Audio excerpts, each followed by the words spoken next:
October 25th, 1415. A cold, muddy field in northern France.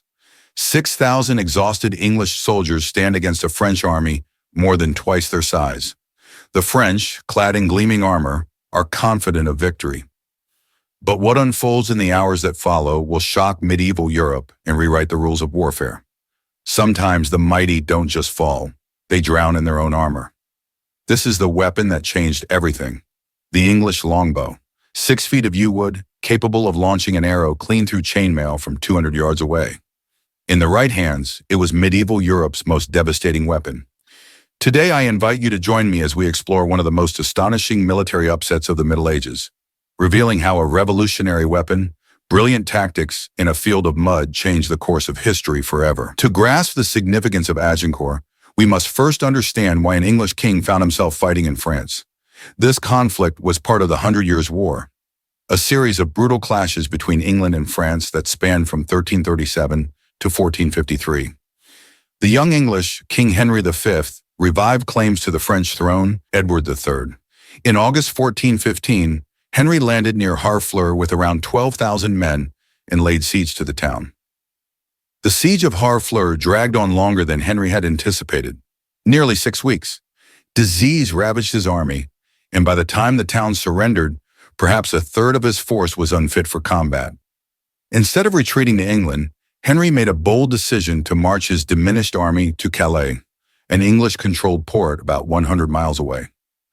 Research indicates that Henry had about 6,000 men left when he began this march, approximately 5,000 archers and 1,000 men-at-arms. The French, aware of Henry's movements, assembled a formidable force to intercept him. On October 24th, it was clear the French had succeeded in blocking Henry's path to Calais. The two armies faced each other across the field. The English were exhausted, hungry, and many suffered from dysentery. They were outnumbered by a French force that some contemporary accounts place as high as 30,000 men, though modern historians suggest a more conservative estimate of 12,000 to 15,000, still an overwhelming advantage. The French army was primarily composed of heavily armored knights and men-at-arms, supplemented by crossbowmen and other infantry. The French nobility saw this as an opportunity to crush the English and capture valuable prisoners for ransom.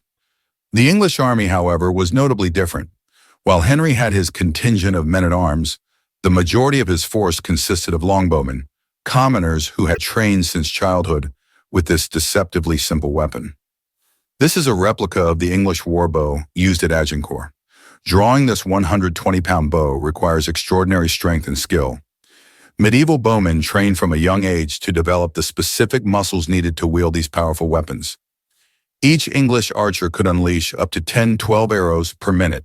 Multiply that by 5,000 archers, and you have a potential storm of 50,000 arrows raining down every minute. The mathematical advantage this gave the English was staggering. Henry chose his ground with remarkable insight. The field narrows, flanked by woodlands on both sides. This constricted the battlefield to perhaps 900 yards across, too narrow for the French to fully deploy their superior numbers. Henry strategically arranged his army in a single line. The men-at-arms formed the center, while groups of archers were positioned on the flanks and potentially mixed in among the men-at-arms. This formation maximized their effectiveness, allowing the archers to unleash a devastating barrage while being supported by the heavily armored soldiers. What's often overlooked is what the English did next. They hammered thousands of wooden stakes into the ground at an angle, creating a defensive barrier, a medieval equivalent of barbed wire. This innovation would prove crucial. Dawn broke on October 25th, with both armies facing each other across this muddy field. It had rained heavily the previous night, and the clay-heavy soil became extremely slippery and difficult to traverse when wet. The French, resplendent in their armor, waited for the English to attack, but Henry held his position. Hours passed. Finally, around 11 a.m., the French commanders, frustrated by the English refusal to advance, ordered their army forward. When the French vanguard, exhausted from trudging through mud under a constant barrage of arrows, finally reached the English line, they were no longer an organized fighting unit. They had become a disorganized, tired, mud-covered mass. The French knights who did reach the English men-at-arms found themselves in a deadly crush. As more French troops pushed forward from behind, The men at the front became so tightly packed, they couldn't raise their arms to fight effectively. Contemporary accounts describe men suffocating in the press. The English archers, having exhausted their arrows, dropped their bows and joined the melee with mallets, swords, and other weapons. These lightly armored men could maneuver in the mud far more effectively than the heavily armored French knights. Experimental recreations revealed that a lightly equipped man could move roughly 3 times faster in similar muddy conditions than someone burdened with full plate armor. This mobility advantage proved decisive in the hand-to-hand combat. One of the darkest moments of the battle came when a small French force attacked the English baggage train. Fearing that the battle might turn, King Henry ordered the execution of the French prisoners who had already been captured, a controversial decision that violated the chivalric code of the time. Research into contemporary chronicles shows conflicting accounts of this incident.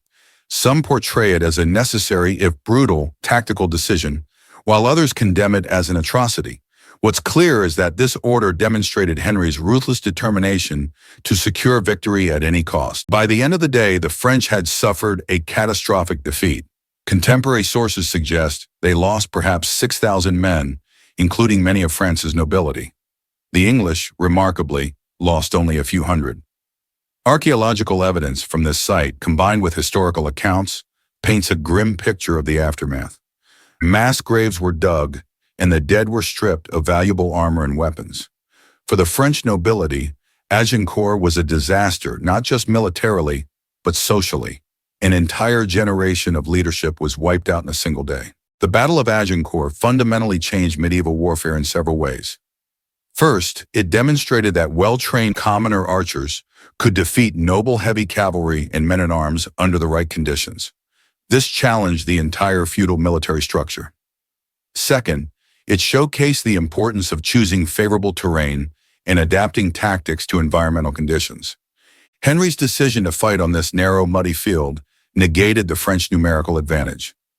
Third, it emphasized the devastating effectiveness of the longbow as a mass weapon. English and Welsh longbowmen were the medieval equivalent of an artillery battery, capable of saturating an area with projectiles at an astonishing rate. Finally, Agincourt influenced military thinking about the value of mobility versus protection, a debate that continues in military circles to this day. As we reflect on this pivotal moment in history, it's hard to imagine the chaos, fear, and bloodshed that unfolded on this field. Agincourt remains one of history's most studied battles because it embodies timeless military principles. How superior technology, proper use of terrain, disciplined troops, and intelligent leadership can overcome seemingly insurmountable odds. Shakespeare immortalized this battle in Henry V with the famous St. Crispin's Day speech, ensuring that the story of Agincourt would echo through the centuries. But beyond the stirring words and legends, what transpired here was a moment that changed the course of medieval warfare in European history. For the nobles who dominated the medieval battlefield, Agincourt was a harsh lesson. For the common English archer, armed with his simple yew-bow, it was proof that skill, training, and the right tactics could overcome the advantages of birth and armor. Thank you for joining me in exploring the Battle of Agincourt, where mud, innovation, and the deadly precision of the English longbow forever changed the face of warfare.